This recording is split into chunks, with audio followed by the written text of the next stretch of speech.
Senopati gula-gule wong Majapahit. Iku biyen. Saiki kabar sing dak tampa kuwe si Kebo Maruta. Sadi dadi satriya kang balik merangi pranatan ana ing Majapahit apa kabeh iki mau kowe dasar kapara nyoto. Aku balik. Aku kepengin ngrubake Majapahit. Lah kok dadak arep merangi pranatan ana ing Majapahit? Kanthi dasar apa? Kowe kepengin ngerti kanthi dasar apa?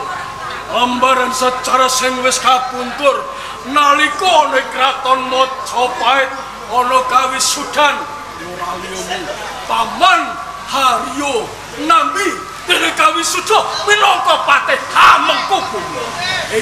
Ing sajroning kraton Majapahit kalebu Nayaka punggawane kraton Majapahit ana sing ora sarjo. Ora liya mung Paman Ranggalawe. Dene Paman Ranggalawe ora sarjo.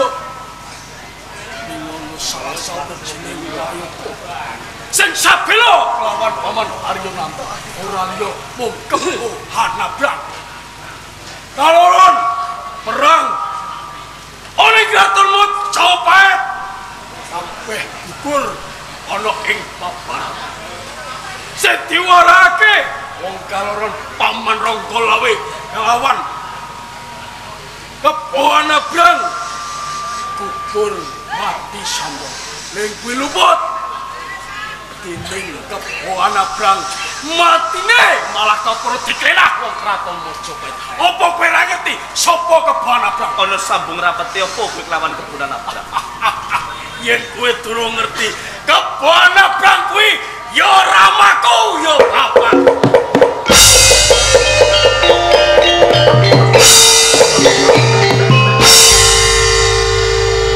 Soko Maruta, aja dadak kowe iki percaya gampang percaya apa sing dadi kandhane bupati ana ing Pasundan. Merga kedung jero kena dijajaki nanging jero cethek ing ati lan pamikirane manungsa. Ning kasunyatane kepiye? Wong Majapahit tumindahe wengis. Angel lamun Sri Paduka Loka yen ora ngerti marang kasunyatane ora bakal wene tetembungan apa kondo yen to ramaku di berada kelawan Majapahit.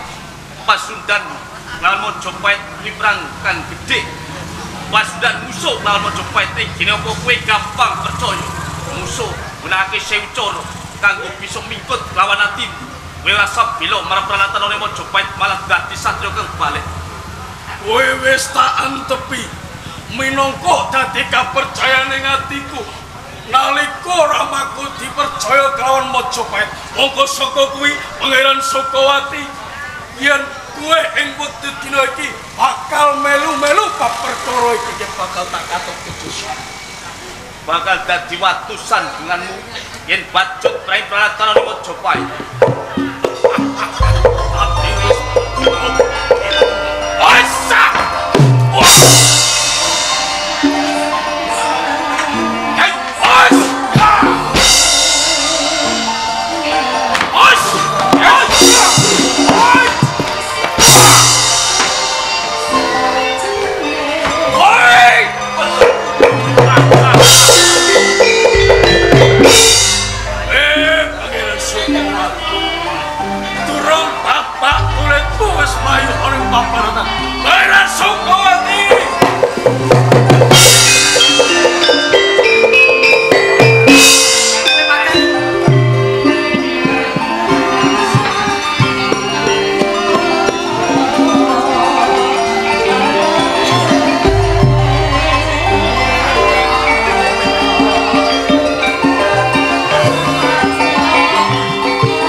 Si Kebo Maruta ngelingi lawan welingi bopo guru yen tok aku nganti kapojok ana ing kahanan.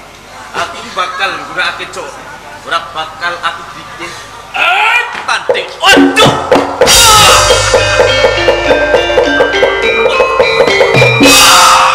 Pangeran Sukuat. Arep aku wis kono pe aja melku. Ini makan sarang makan gede. Aku ana sanjroning juga.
Janjane iki lagi apa? Kok mapan ana teng alas tansah kaijenan karo kanca-kancamu. Adat lumpiane laku lek ning ngene alas rak turu rambanan karo kayu lale. Oh, dadi ki mau ke golek becek karo golek rambanan. Lek. Nek kok tansah kaijenan iki, Mas. Lah bapakmu ning Bapak yo ning omah no, Lek. yen ngono kowe mau menyang teng alas iki tansah kaijenan. Bapakmu nang omah. Lek. Lah kok tiwas mapan kebeneran. Yen to kowe ana teng alas tansah kaijenan. Nur, Piye, Lek? jan jaya mono apa kira kelingan. Rikala kowe cilik kowe tak mong tak gedhekake paribasan aku duwe duwe sithik kowe kepengin jajan tak tukokke jajan. Lek ngono yo mesti wae kelingan to, Lek. Kowe kelingan. Kelingan. Yen adus aku mbok dusi, Lek. Kula kanthi sapa kuwi. Ning sriki wis kemudian kaduasan. Malah ayumu kae tak ibaratake tan bedone widodari sing lagi umurnoen kaya kamu. Nur, Piye, Lek? kok umpamana ya Nur. Nganti siramu iki ing besuke tiba wong liya malah saya gelo jroning atiku. Tegese, Lek. Tegese piye, Lek? Ya wong saiki wis katon ayu. Paribasan kowe yo wis pinter masak ya to. Paribasan wis pinter masak. Yen nganti besok kowe mono ibu lanang liya getun jeneng atiku. Sing mbok karepke ki piye to, Lek? Aku kira mudeng, Lek. Yen kowe ora ngerti sing dadi karepmu. Mumpung ana papan kene iki aku lawan kowe umpai jeneng. Aku bakal bawa karo kowe. Bloko babakan apa, Lek? Ngene yo, Nur. Piye? Kowe ora ngerti dhewe. Yen to lek dhewe iki nganti wektu dina iki urung duweni pacangan, saya duweni bojo. Aku mangerteni, Lek. Kowe wis tuwa, Lek, nanging urung ndek bojo. Mergo aku duweni wong wadon kang tak tresnani lairku sing batin jeneng ati. Mula nganti iki aku ora mergo aku ngenteni bocah wadon ki mau. Berarti sampean wis duwe patian wong wadon liya, Lek. Tenane mono aku wis duwe titian bocah wadon ngendi sing tak tresnani Ya jan-jan iki ora dosa kene Nur. Bocah ngendi lek coba aku dono lek. Bocah kene ae. Bocah kene. Nanging aku kok ora tau mangerteni to lek. Sing ora tau ngerteni. Ora lek. Aku bakal kondo blok karo kowe. Neng, yen ngono aku kondo blok karo kowe. Samo jus. Bocah iki ayu. Wis cara ngono iki wis yo. Kok ibaratke kaya widodari lek. Widodari sing mudhun sing kayangan Salendra Pawon. Or yen kowe kepengin ngerti bocah wadon ndi kang tak tresnani. Wektu dina iki uga aku bakal bloko karo kowe. Lek sapa lek gelis lek? Ana papan kene ora ana loro telu ya omong siji. Menur dhewe kang tak tresnani.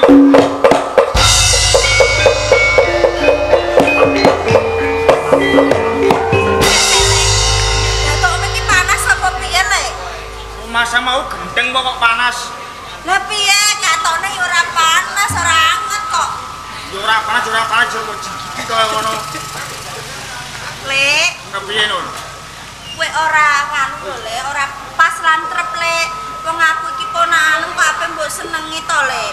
Kok kesong nek ora pas retep iki? Kak wis jamak lumrahe. Yen bocah lanang kuwi senenge karo bocah wadon. Pancen bener. Lah apa salahe? Yen to aku duweni rasa seneng karo kowe. Yen wong lanang karo wong wadon iki gak apa-apa Lek, ancen wis. Pak, ancen ngono Lek, nanging nek kowe karo aku Lek beda Lek. Wong aku lho ponakan Lek. Ponakan kuwi iso dadi penakan Nur. Waton padha geleme. Ora Lek. Kowe manut to karo aku wis to, penak. Kowe bento Lek, bento. Kok bento? Bento aku iki manggon endi? Lha wong ponakan dhewe kok ape mbok senengi to Lek. Aku wis kandha. Ponakan iki iso dadi penakan, waton padha geleme. Nanging aku ora gelem karo sampean kok Lek. Lek, tak elengke ya Lek, jagat iki digelar rombo Lek. Ngerti. Ora kok sak godhong kelor Lek. Akeh wong wadon Lek, saliyane menor Lek. Ning sing tak tresnani iki ora ana liya, ya omong menur. Aku Lek. Sepisan meneh. Ana papan kene aku kepengin ngerti dadi asma. Kowe gelem ora dituju. Aku mah Lek, aku mah. Ora gelem. Ora gelem. Menur yen kapura nyoto kowe ora gelem. Yen iku tak dadi bojoku. Wektu dina iku kok aku tega mentolo. Kowe balak rawos. Aja ya Lek. Eleng Lek, eleng. Wis dadi sepaku. Yen tau diduweni bojo kaya menur. Yen ora gelem balak udo pada papan kene. Aja Lek.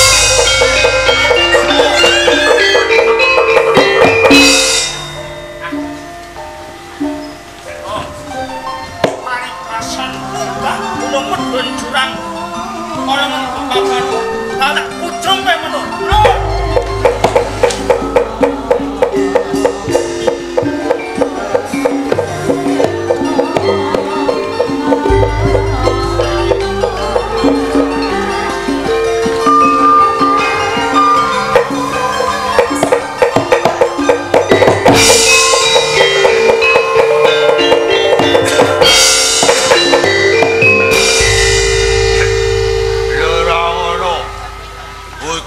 Mau menyang endi?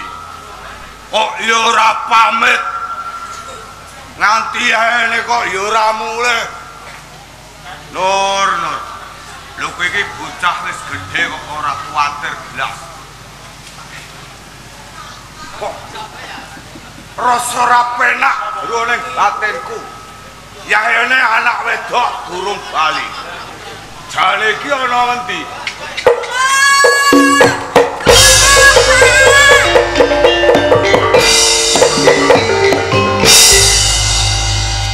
Nur, lho jane ki mangkon ndi?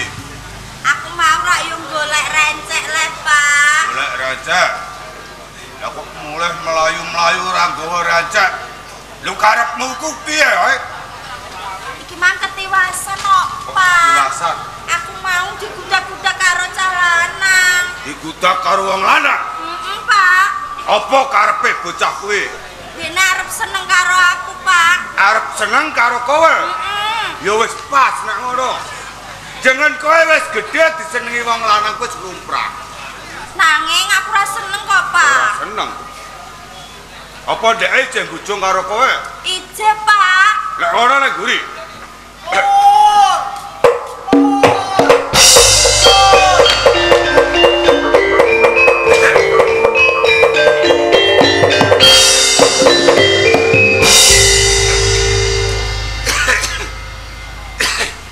Sampeyan, Kang. Lodoyo. Ora apa melayu-melayu. Kang. Nggih. Tak kudu kono kaya apa, mestine wae sampean bakal ngerti. Mula kali sok kuwi, Kang. Nanti aku mlayu-mlayu. Sak ngalas kene mergo aku lagi wae bujung lawan menur. Kowe bujung karo menur.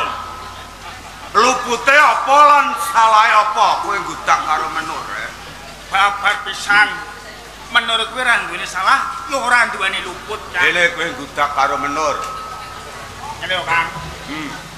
Sama nak ngerti dhewe. Kanthi wektu dina iki aku ki urung duweni bojo. Setan saya apa meneh kok bojo. Pacangan wae aku ora duwe. Aku wis ngerti. Nek kowe iki urung duwe bojo. Ha ngene yo. Lah kok kowe nggudak menur iki apa karepmu? Oh, iya. Sama nak ngerti dhewe. Menur anak sampean iki wis nganti ketika dewasa. Ya kirang luwe wis 20 tahun. Ha iya. Terus Umpama lho, Kang. umpama piye wae? Menur iki tak karep ngono kok piye, Kang? Sik. Menur kok karepke piye maksudmu piye wae? Kok sampean ra mudeng to, Kang? Lha aku ora dunung babar pisan. Tegese ngarepno iki menur bakal tak pek bojo, Kang. Menur ape mbok pek bojo?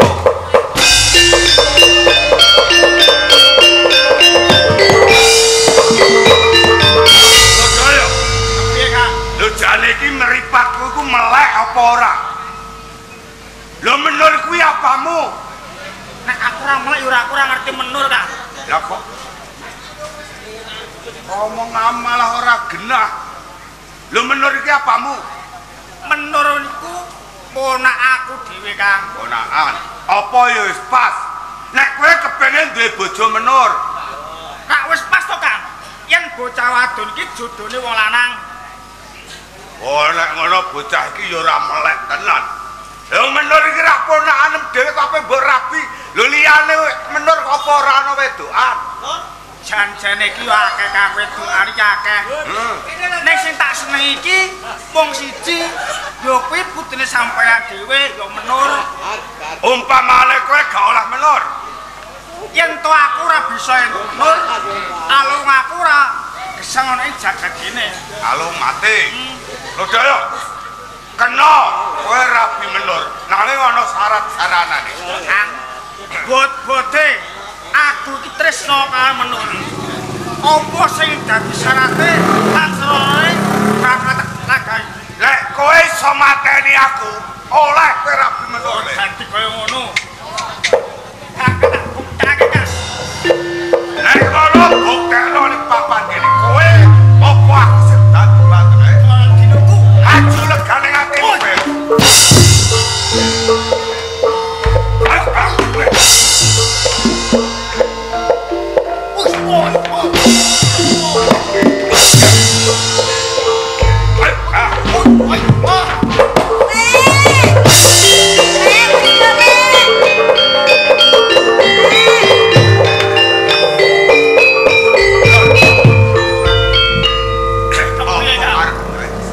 Sakit bapak le, bapak layu sedulurmu to le. Kabeh iki sing jare bapakmu.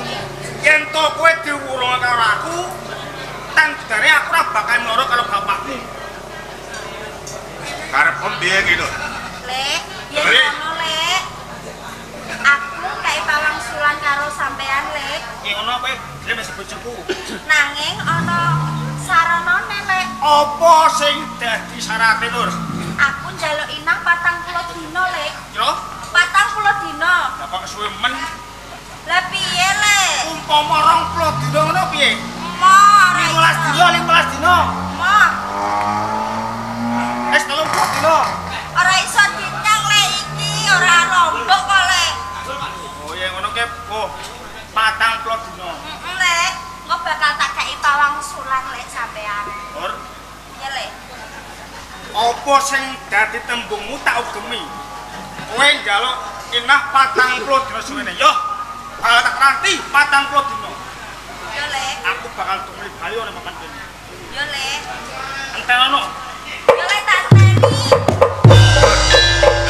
Oke piye? Aku ora dunung babar pisan opo sing kok kabeh. Janjane aku mampu ngapusi karo Lek Ludoyo, Lek, Pak. Kowe mau ngapusi. Pancen bener. Nek kowe ngapusi, ya saiki ngene lho. Ayo bali. Ayo, Pak. Mumpung isih yane, ayo. Ya, monggo, Pak.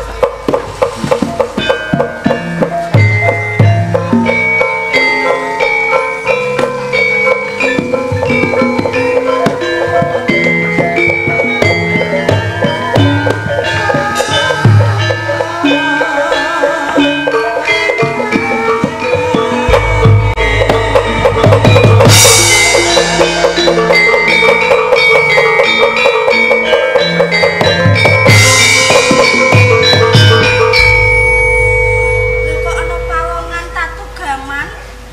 Yen ngono bakal tak usadani. Waluyo temai jago.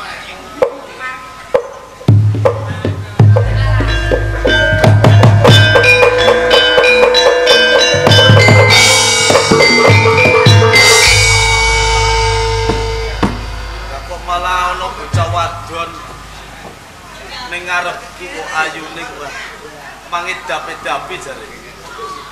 Mangko dhisik iki salah. Iki mau aku catu. Pancen Saka bener. rumangsaku aku wis tumupun ning pati. Nanging kasunyatane rak ya ora to. Lah sing usadani aku banjur sapa mau? Aku pawongan. Sing usadani kuwi. Pancen bener. Lah kok bocah wadon kok sedine kok mangidap-idap. Kowe iki duwe bojo mantra apa? Lah kok iso ngusadani Ora barang? tak dohno. Ora mbok doke. Jenengmu sapa? Aku menur. Banjur sapa? Aku Pangeran Sukawati saka Mojopahit. Pangeran Sukawati saka Mojopahit. Aku matur nuwun menur, mergo kowe wis menehi pitulungan kelawan aku. Kalau menur ana kowe, wah, aku bakal ukut ana ing jagating pepadang. Kepiye Pangeran Sukawati? Oh, setan.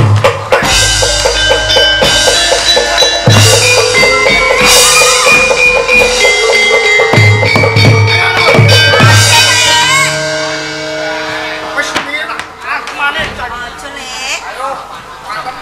Wong enek kok mbantem lele. Mantep layak ta layak. Tak tembung seneng kowe ora gelem mergo kowe wis duwe gendaan dhewe.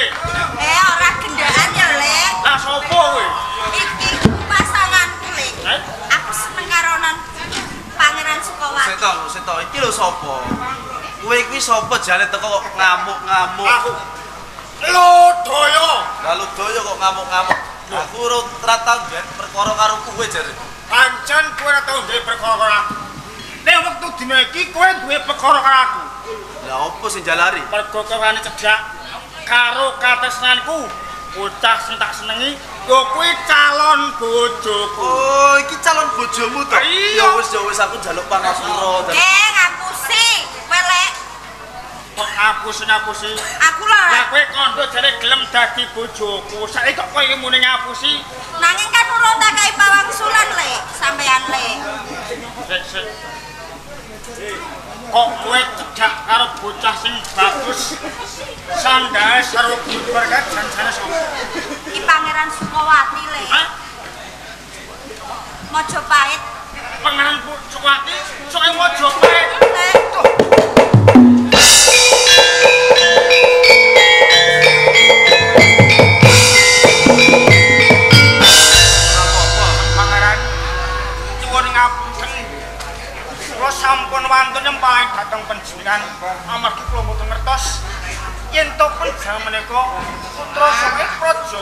Majapahit. Ya ora dadi boyo pangopo.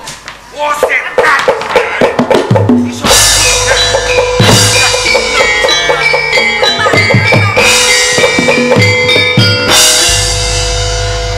Wah, Kang, sampean kok ngulinte? Ora Kang. Sampean kok ngulinte kok mburi lho, Kang. ora kene kok ora rampung ora iki. Oh kancane wis bar. Bar. Nggih, Kang. Jane iki sapa? Menika sanjaipun Pangeran Sukawati. Kula suwe praja Majapahit. Pangeran Sukawati. Kanjeng Pangeran Sukawati nggih. Menika sampean dugi ngriki niku enten napa jane? Mergo kanthi aku temeko ana sak tengahing alas. Aku lagi wae tanding lawan Sinopati keng dina iki sing dadi satriya balik merangi pranatan ana ing Majapahit keng aran Kebo Maruta. Aku ra kowo nandingi kridani nganti aku kantoko prayogane ana Simenur sing mene pitulungan lawan aku. Kalamun ora ana Simenur, aku bisa wae kukut ana ing jagating pepadang. Pangeran, kali iki ngaten mawon. Lek sampean kepengin merjaya kalian sinten wau? Kebo Maruta. Nah, niki gampang. Kebo Maruta, Nggih. aku ora bakal midono lawan kowe mergo kowe luput lawan aku. Ora duweni perkara kok mbok cempalan. Kowe bakal tak weni pangapura nanging ana syarat lan saranane. Napa ingkang dados syarat kusrana menika Kanjeng Pangeran? Syarat lan saranane kowe bisa cilik ngendarat gedene, kowe bisa mateni Sinopati sing balik tinggal ya Kebo Maruta. Ora mung saka kuwi. Kalamun kowe bisa kelakon kowe bakal tak ganjar, kowe bakal tak buktekake ana ing Praja Majapahit. Saestu menika. Saestu. Nuwun pamit Kanjeng Pangeran. Katrem sakal pamit badhe kawati lakunipun Ludaya. Nggih, monggo. Ayo, Ali.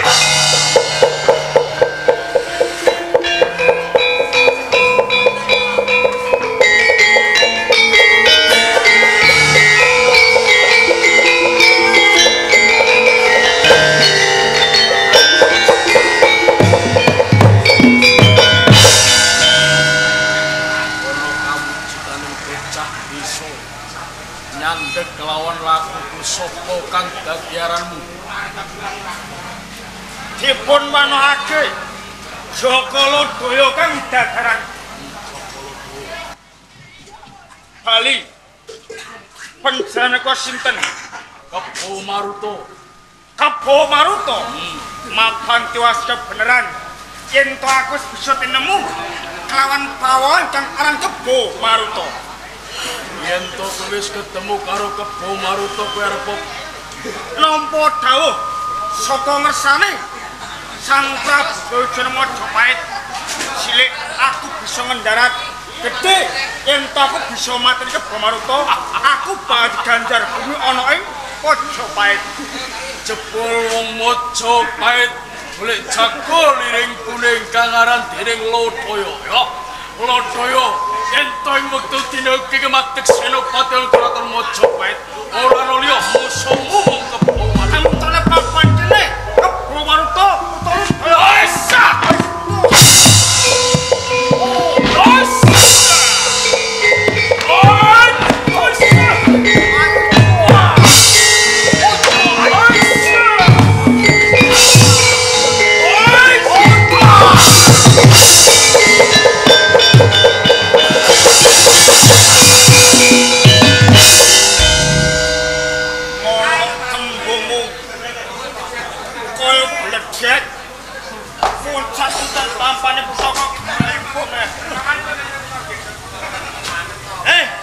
Maruta yen pancen wis sato kang wis tanding dakone dewa tanyo iki musuh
apa?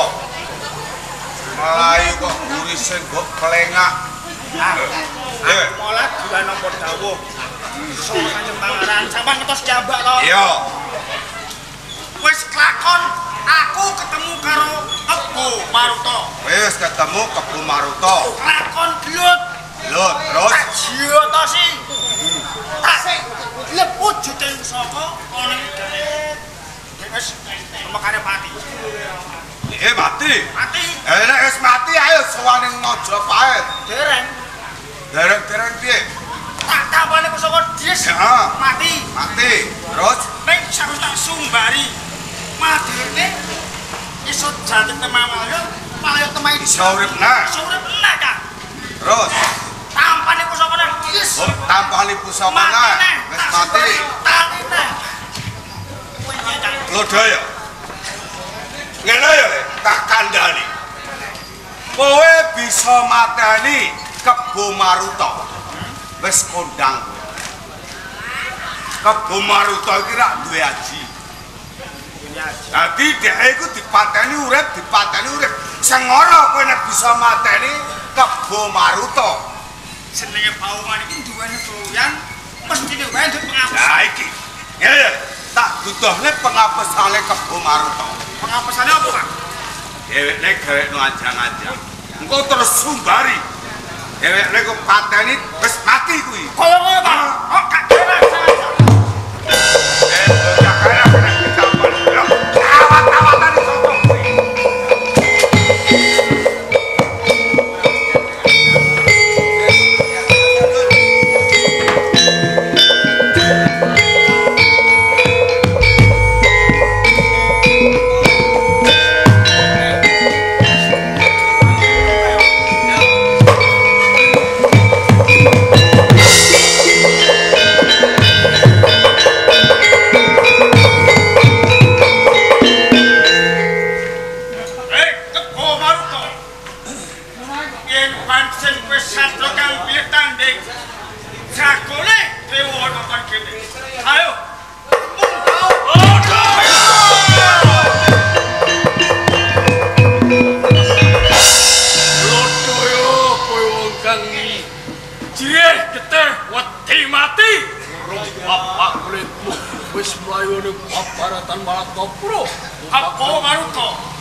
Ayo, yen pancen wis Madura!